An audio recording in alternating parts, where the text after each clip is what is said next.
It might seem crazy, but Baker Mayfield is the better fantasy asset than Patrick Mahomes heading into 2025. It is time to debate the toughest quarterback draft decisions on today's episode of Locked On Fantasy Football.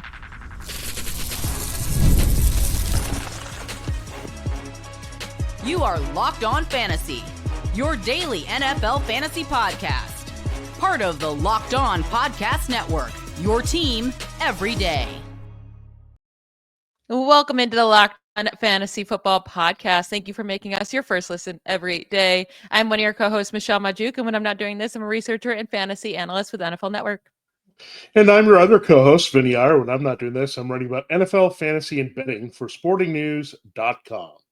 Today, we are going to be going through some tough decisions at the quarterback position that when you're going through your draft, these guys are going very close in the same round, in the same area, and you might have to make these decisions when you're drafting yourself. So we're going to help you make these choices for you. Now, if you're taking Josh Allen, Lamar Jackson, Jalen Hurts, Jaden Daniels, like they all have huge upside.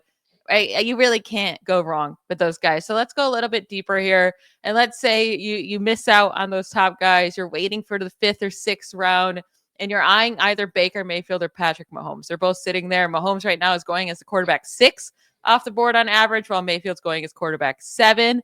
A good 10 picks after Mahomes, actually. But if you're eyeing a quarterback in this range, which way would you lean, Vinny? The numbers last year were drastically different with Mayfield well outscoring him. Yeah, I think you have to side with Baker Mayfield right now. You feel a little bit more confident about his weapons. Plus, you can get another player in between almost, right? With 10 picks in between, you can address another position, come back to Mayfield. I don't think Mahomes gives you that advantage that you're looking for over Mayfield, the difference enough if he would be finishing ahead of him. And that's nowhere near a guarantee. I mean, he finished well behind him last year.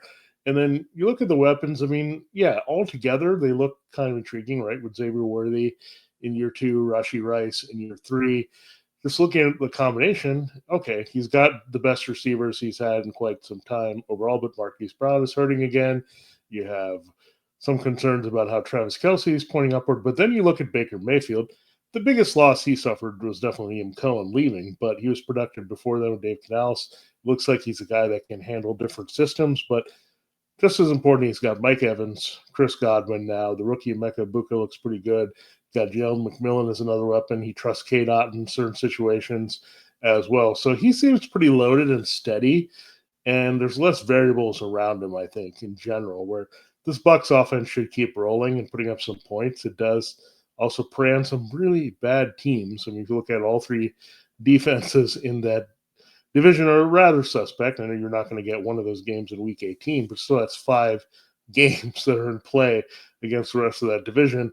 But Mahomes is facing some tough teams. You look at the Chargers, the Broncos. Those are 2 really tough, maybe defenses to navigate here, especially the Broncos. And then you worry about, okay, are the Raiders going to be a little bit better on that end? Or are the Chiefs going to be in a lot of games where Mahomes is going to put up a lot of points? I don't see that necessarily. I think, again, the load management, it's hard to load manage your quarterback. He's got to start every game, but he's playing deep into the playoffs every year. He's got to be careful of not wearing down his arm and saving his best for last, which he's done here. So he kind of gets the game right now, right? Tom Brady's gone through this too as well. Once he started winning and going deep in the playoffs consistently, he didn't worry too much about the regular season numbers. He was just worried about executing when it comes to playoffs, and they've got it done whether they've started the road or the number 1 seed. So I don't think the Chiefs care much about Mahomes putting up those big numbers in the playoffs, and he has been kind of contained as an outfield passer. I don't think they do that as much with Baker Mayfield, right? Everyone's so afraid of Mahomes that they're creating some coverage where he can't beat you deep and kind of negating some of his deep ball action, where I don't do that as much with Mayfield. So, again, the variables that have been a little different from last season, they all favor Mayfield over Mahomes to keep that advantage this season, and he's going after him. So that says for sure Mayfield is the better pick. Yeah, I mean Mayfield, you can't expect him to throw 41 touchdowns again, but I still think he's going to throw much more than Mahomes, because Mahomes, the Chiefs don't need that out of him in the regular season right now. Their defense is so good. They want to just take it slowly, like you said with him. And it's been 2 straight. It's not just last year that was a down year for Mahomes in fantasy. It's been 2 straight years where he has just not been a good fantasy asset. He was a quarterback 12 overall last year, quarterback 14 on average in 2023. Yeah, I mean, from 2020, from 2018 really through 2022, he was fantastic. But we just haven't seen that huge upside from him for a while now. And even on a week-to-week basis, he's kind of killing you. And you start him every week because his name is Patrick Mahomes, and that's why he's still going in the 5th round in drafts, because everyone knows his potential and he's the best quarterback in the league. But it's just not equating to fantasy points. He has scored 15 or fewer points in nearly 50% of his games over the last 2 years, and 15 of 32 games played. 17 or fewer points in 66% of games played. And he only has one game with over 30 points over the last 2 years, and that came all the way in week 7, 2023. So over these last 2 years, he is the quarterback 12 in average scoring. Like, he's averaging fewer points per game than Kyler Murray over the last 2 years, who we're not even liking him, and he's going much later than Mahomes, and we still don't like that draft cost. So we've been out on Mahomes at his cost, and Baker, yeah, he's risky. He's definitely risky to take this high. That was his first really great fantasy season. And of course, like, touchdown regression can come, but he's still on such a good team with a bad defense. So I'm still easily leading the Baker Mayfield side. Yeah, Mahomes is just too risky. And again, he's up there because of his name. I mean, when you look at the actual analysis, I don't think there's any reason to put him far up there. And again, this is also getting to a point where it is the risky part of the picks, right? Once you get past Joe Burrow and Baker Mayfield, then we're starting to see some question marks. We get into Kyler Murray, Bo Nix tier with Mahomes. And then you start, hey, maybe I can look for some values later, like a Caleb Williams, any of those second-year guys we've talked about a lot that would be a preferred pick here. So, again, he's just in a spot where you're spending a little too much for production that may not come, and you got a lot better picks right after him, including Mayfield. Yeah, and there's guys going later in drafts that we might even prefer over Mahomes if it was the same cost, let alone getting to save. So, multiple rounds having to take those guys. So we have more debates here to come. We're on the same side with Baker Mayfield over Patrick Mahomes. We may have some disagreements as we go on. Let's see, but let's first hear from one of our sponsors. Ever check your bank account and wonder, where did all my money go? Between dining out, online shopping, and entertainment, it's easy to lose track. That's where Monarch Money comes in, your personal CFO, giving you a full visibility and control over your finances. Monarch Money isn't just a budgeting app, it's a complete financial command center. You can track all of your accounts, investments, and spending in one place, so you stop just managing your money and start building wealth. When I started using Monarch, I realized just how much I was spending on food delivery. It was a crazy amount. Now I budget smarter and save a lot more. Plus, managing money with my partner has never been smoother. We're able to track shared and personal accounts, set goals, and stay on the same page without the stress. Take control of your finances with Monarch Money. Use code LOCKEDONNFL at monarchmoney.com for 50% off your first year. That's monarchmoney.com, code LOCKEDONNFL for half off your first year. I will say this debate, if I'm sitting here in the 8th round, I probably am not taking either of these guys. I'm either waiting it out, looking at a different quarterback, but I wanted to discuss these two. And it's Kyler Murray going as the quarterback 9 in ADP right now, and then Jared Goff at quarterback 10. So back to back, basically. They're going 87th and 89th overall in average draft position at the moment in the 8th round. If you had to pick one of these two guys, Vinny, which one are you choosing? Because both of them do have concerns. I mean, it's been a while since we've seen Kyler Murray be a top tier fantasy quarterback, but he still was a quarterback 10 overall last season, while Jared Goff had his best year in a long time, but loses Ben Johnson. He was a quarterback 7 on average last year, quarterback 6 in total points. But like I said, losing Ben Johnson could really hurt him. So which side are you going with? Yeah, this is tough because I would have said Kyler Murray is where I'm going to go no matter what, even with my concerns about Kyler Murray, which is not having a consistent number one receiver right now, Marvin Harrison Jr., not having really reliable number twos when you look at Michael Wilson and Greg Dortch, and also not giving us that true cheat code there. I think I still would have gone with him, but maybe it's me watching a little bit too much of the quarterback show. And look, I throw out whatever Lions offense you saw with Kyle Allen in the Hall of Fame game. That's not their offense. And maybe it's all the more affirmed that Jared Goff is pretty valuable to this team because between Allen and Hendon Hooker, I think there would be a big drop off between this starter and any backup that would come in. So Jared Goff, look, I just look at how important he is to the offense. And I think this team could throw it a little bit more. And I was impressed with some of the younger receivers they have there. They've talked them up, of course, behind Amon-Ra St. Brown and Jamison Williams and Sam Laporta. There's some decent baseline of weapons. Now, if Kyler Murray's not going to give us the running, then I'm going to feel better about Jared Goff. In some places, you can get him like several rounds later. It just depends on what draft you're in. A lot of people are on to the fact that maybe he's in for a little bit of drop off, but anybody's draftable when you get drop off a little bit, right? So, I mean, if I can see Jared Goff last a little longer, like a couple rounds later, and maybe he falls into like QB 13 or 14 from 10 and away from the Bo Nix tier, then he's going to start to become a better value than Kyler Murray early. There's just something off of Kyler Murray again. This is kind of that dead zone quarterback between Mahomes, Murray, Bo Nix that I'm not all that interested in going after, where there's some good values there. Look, you can examine Jared Goff. You can examine Dak Prescott.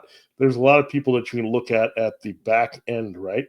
And say, hey, these guys have at least put up those big numbers that I'm looking for in recent seasons when fully healthy, where Kyler Murray has been trending the wrong way since the offense changed from Cliff Kingsbury. So again, that's what I would be thinking a lot here. Who's the better value and who might drop a little bit and then become a guy that actually is worth something?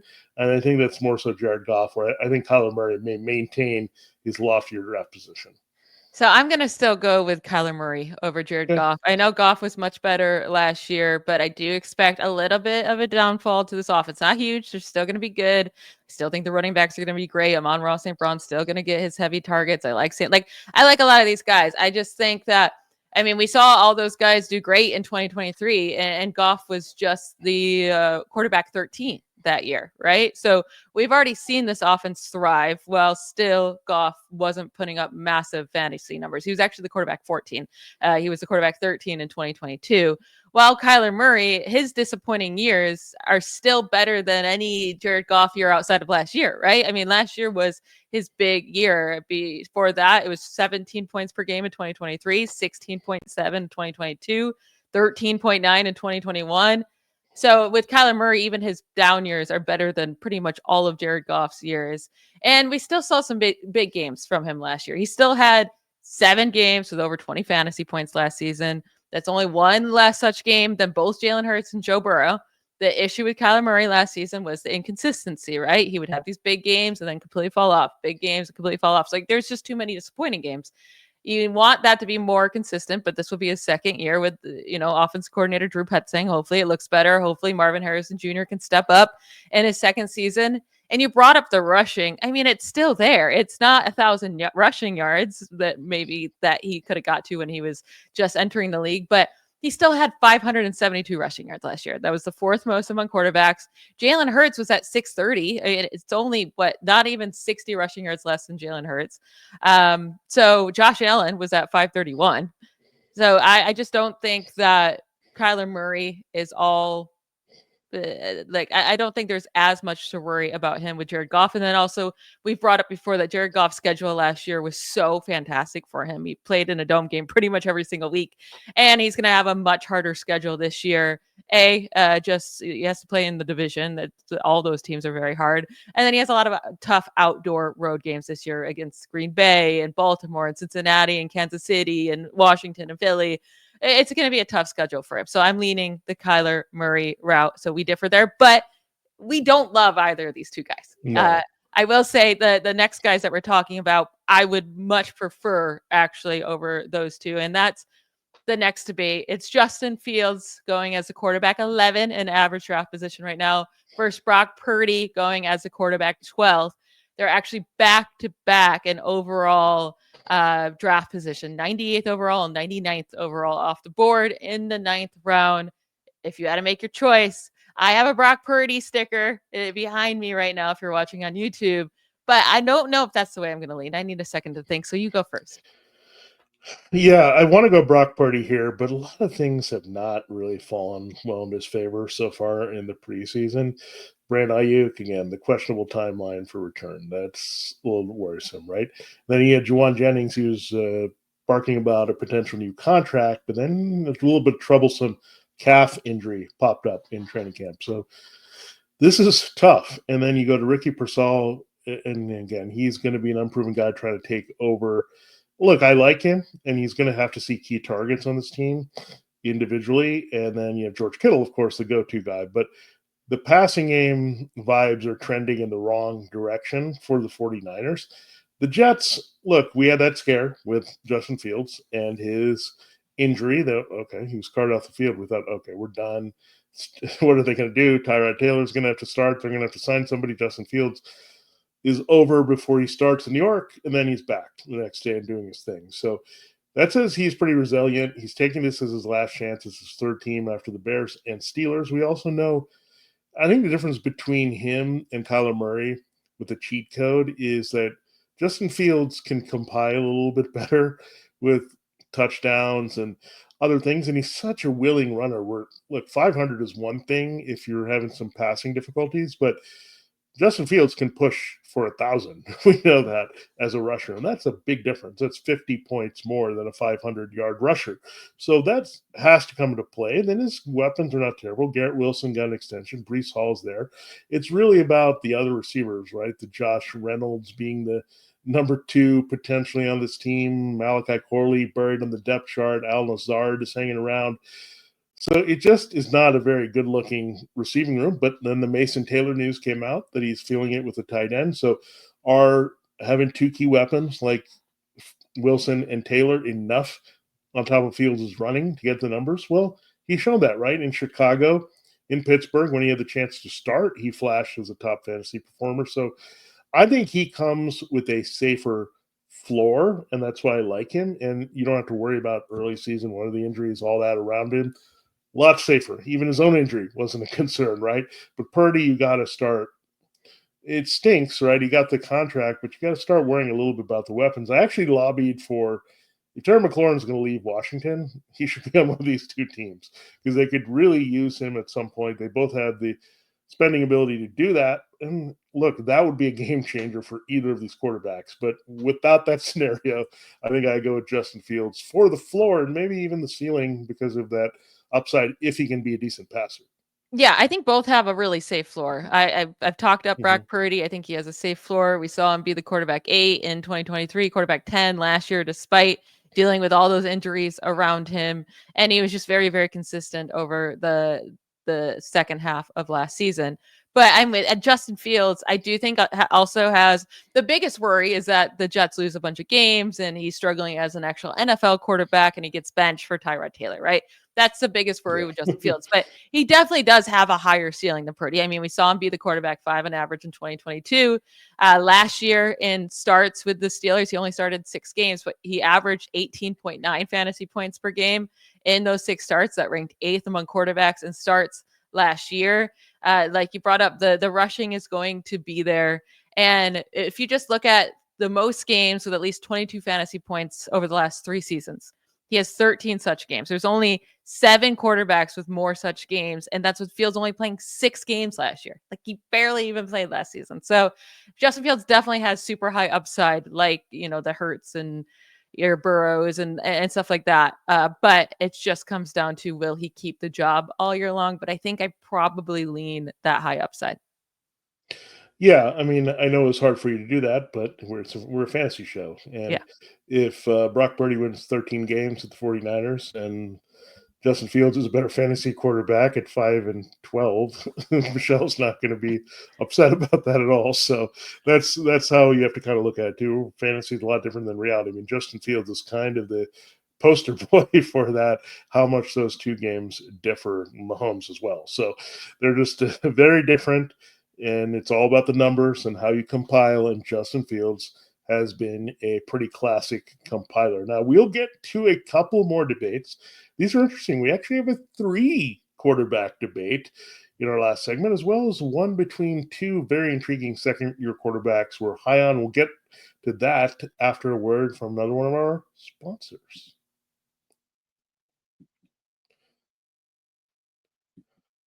Time to fuel up and turn it up with 5-Hour Energy Transfusion. It brings the bold grape, ginger, and lime flavor to your favorite golf drink, minus the alcohol, into a quick, energizing shot. Whether you're sinking birdies or just making memories with friends, this one's a hole-in-one for your energy game. Let's be honest, some days on the course or off it, you just need that extra boost to stay sharp and energized. Look, we've all told wild stories on the course of shots we made, shots we can't believe. And usually for me, they're fluky. They're not anything with just great shot making or anything. But I love being out there and being out with guys. And really, it is fun to just be social with golf and really to get you going and really get your game going to kind of match that in your energy. Golf is all about good times with good people and good flavors, of course. A grape ginger lime flavor gives you the best parts of your clubhouse go-to without chasing down the bev cart. If you go to 5hourenergy.com today, that is the number 5hourenergy.com, you can use the promo code LOCKEDONGolf to receive 20% off your order. This offer is only valid through September 30th on one order and cannot be used with other promotions. The code is not good on subscription order. Again, go to 5hourenergy.com/LockedOnNFL. That's where you want to check it out. Whether you're meeting up with friends or trying to turn 18 holes into 36, get the energizing boost you need to power through. Order transfusion flavored 5-Hour Energy shots today. All right, Michelle, we're going to get into our first 3 quarterback debate. We have Justin Herbert at QB 13, Caleb Williams at QB 14, Dak Prescott at QB 15. These guys are going all around the same spot in the 9th round, 104, 105, 107. What are you doing here? This is a tough decision here if you're going to add a quarterback that's a sleeper right outside the top 12. This is extremely tough because Herbert last year finished as a quarterback 13 in average scoring. Caleb Williams, quarterback 20. Dak Prescott, quarterback 22. Now, Dak Prescott's career has been very up and down. We've seen a lot of great fantasy seasons from him, but also a lot of not so good fantasy seasons from him, right? But he has been a top 4 fantasy quarterback in average points per game in 3 of the last 6 seasons, with the other 3 seasons being big disappointments. I do love that they added George Pickens. I think he's going too late in drafts. I do like if I got stuck with Dak Prescott as my quarterback, I would be fine with it. But I don't think I can choose him over Justin Herbert or Caleb Williams. So I'm going to knock him out of this right now. Herbert's risky because you just never know how much they're going to let him throw and run, right? But they have brought in Keenan Allen to visit. I mean, if he has Ladd McConkey and Keenan Allen and Trey Harris and that's a lot of good weapons, and that becomes very, very interesting. And also, we saw the second half of last season with Jim Harbaugh. It was much better. I mean, the first half from weeks 1 through 7, he was averaging just 11.7 points per game. He was not usable as a fantasy quarterback. But from weeks 8 through 18, he was averaging 19.6 points per game. He was one of the best fantasy quarterbacks out there. I do really like Justin Herbert this year. And then the riskiest one is obviously Caleb Williams. But we saw Jared Goff go from the quarterback 16 to 15 to quarterback 8 under Ben Johnson. Can Ben Johnson, fix him this quickly? But we saw a lot of great games from Caleb Williams last year. There was a handful of really big games, and then the other ones were just massively bad. But I do expect Caleb Williams to step it up. I do expect Ben Johnson to fix this offense. I think the offensive line pieces that they added are huge. I think I would get crazy and take Caleb Williams, even though I know Herbert's so much safer and Prescott so much safer. But I think Caleb Williams actually has that top 5 upside, which I don't know that Herbert's going to give you this year. And Prescott has it, but he's so inconsistent too that I'm just going to go with Caleb Williams. Yeah, that's a very good way to approach it and to eliminate 2. And I'm going to do it this way to see where I land here. Let's go with the passing volume. I think that's going to be in favor of Dak Prescott, especially if Micah Parsons is not on that defense for some reason, holds out, gets traded. The defense is going to stink, and they're going to throw a ton. So passing volume, the answer is clearly Dak Prescott. Now, if you're looking at the lack of passing volume, that's a X on Justin Herbert. So then you can't go there. So then let's think about the next thing, the offensive coaching. It's pretty good in Justin Herbert's favor, right? You have Jim Harbaugh and Greg Roman. They know what they're doing. I think that's a big X for Dak Prescott because I don't know what you're going to get with Brian Schottenheimer. So sorry. So that's a big X there. So we're not putting an X next to Caleb Williams yet, right? He's got Ben Johnson. He's got weapons. Their defense might be in transition. He could have the highest volume here. Now let's just go to the fact of talent and rushing upside.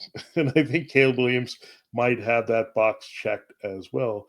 And like Justin Herbert, I like him, but he's got to do a little bit more. Those weapons that are all coming to help Lad McConkey have to be on point here. I mean, I'm not saying he's going to lose his job to Trey Lance or anything like that, but we need to see more of those weapons rise because that was a big concern with Justin Herbert for a lot of last season. He kind of clicked at the end of the year, but it's still a bit of a question mark because he needs a lot of young players to contribute well to that offense. Now, you look at Dak Prescott, there are the variables with George Pickens. How does he accommodate to the offense? So that leads you to Caleb Williams. I mean, really, you look at it, Ben Johnson, we know his effect on an offense.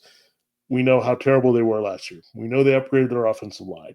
They added weapons there in Luther Burden and Colston Loveland. I don't know if those guys are going to have big roles, but do they need to? With DJ Moore and Robinson, Cole Kmet, DeAndre Swift, do they need to do a lot? Williams is going to have a rushing floor. So breaking it all down to get there, it's Caleb Williams. I don't think it's even me a tough decision, right? Let's hope he lives with the hype. I think we're a year ahead last year, jumping on him. Jaden Daniels is the guy to be on early, but I think Caleb Williams starts to bridge that gap and gives you top 10 production here in fantasy as a quarterback in 2025. Yep. So we agree on that. One more quick debate here. They're going later in the draft. Drake Maye going as the quarterback 17 off the board with J.J. McCarthy going as quarterback 19. J.J. McCarthy, didn't get to play at all last year in his rookie season. Maye, back and forth. He started 10, or he really played 10 full games last year. He had 10 games with at least 10 pass attempts. I like both of them, but I trust JJ McCarthy's offense so much more than the Patriots, right? Like the Vikings, he has the definite weapons in Justin Jefferson and TJ Hawkinson. And yeah, Jordan Addison might be suspended for a few games, but he'll get him back. He has Aaron Jones to pass to in the backfield. While Drake Maye, cool, Stephon Diggs looks like he might be back week 1, but he's an older wide receiver that's already fallen off a little bit, that's coming off an ACL tear, and then really nobody else there that you feel confident in. So, and then plus I trust the coaching staff of the Vikings so much more than the Patriots coaching staff to just be great. And every quarterback that plays under Kevin O'Connell is a top 12 quarterback. So, and Cousins and Darnold and Matthew Stafford in his last year there when he was the OC with the Rams. I just feel like JJ McCarthy, even though it's his first year, he's gonna be consistent. I'm not going to give him top 5 value, but I do think he could be a top 12 quarterback. You're getting him so late, I would lean that side. Yeah, think about also the situation in which you would take these quarterbacks. You're not going to target each as a quarterback 1. So then you're going to say, do I want just a reliable guy I can plug in during my starter's bye week or starter's tough matchup? And then the other thing you're going to think about, if I'm in a 2 QB league, who has the most upside to kind of support my QB1 here? Well, I think you look at Drake Maye, and look, there's some certifiable buzz around Drake Maye just because he's a good physical talent. He can run around well, make plays, and make it happen with some of the even lesser weapons he has. But Stephon Diggs kind of reality looks better, right? That he's going to have a go-to guy. But I look at JJ McCarthy, and again, the system, if we just weigh the system. Now, say we replaced JJ McCarthy with Drake Maye, trading places, right? Who would you feel better about? I think you'd feel better about Drake Maye because of the system, right? So that's what you have to look at. I mean, the system is just good. I mean, it's very hard not to get what you need out of that Vikings offense when you have one of the top 2 receivers in the league. You have a pretty good number 2 emerging. You've got a tight end that's fully healthy. And you got a play caller that's good. And you should have your left tackle back, Christian Darrisaw. So I think everything, the supporting cast of JJ McCarthy and just overall, like the only reason that I think May's going ahead of McCarthy, A, we saw him play. B, I think the Patriots are getting some crazy hype here. I don't understand it quite. Maybe because they have Mike Vrabel and Josh McDaniels, but I think that he's kind of riding into the hype train. But this is making McCarthy a very good value now. And Michelle, I know, has been on this for a while. I think I have to side with you, Michelle. Like, I think he's a much better choice as your QB2 because he carries some upside. 2 QB Superflex leagues, I love it, right? Having a piece of that Vikings offense to produce. So J.J. McCarthy, I think, all the way here for second year, and it's going to be good. If McCarthy and Williams are good, these second-year quarterbacks could be really awesome in fantasy this year. Yeah, it will be interesting if these second-year guys all step up, and that's going to make the quarterback position pretty loaded, right? So I'm excited to see that. That will be it for today's episode. I want to thank you all for making Locked On Fantasy Football your first listen today. For your second listen, check out Locked On Bets. Betting experts Lee Sterling and Kevin Rogers have daily MLB locks and can't miss football futures. Find Locked On Bets on YouTube or wherever you listen to podcasts. Have a great weekend, everybody. We'll talk to you on Monday. Bye, y'all.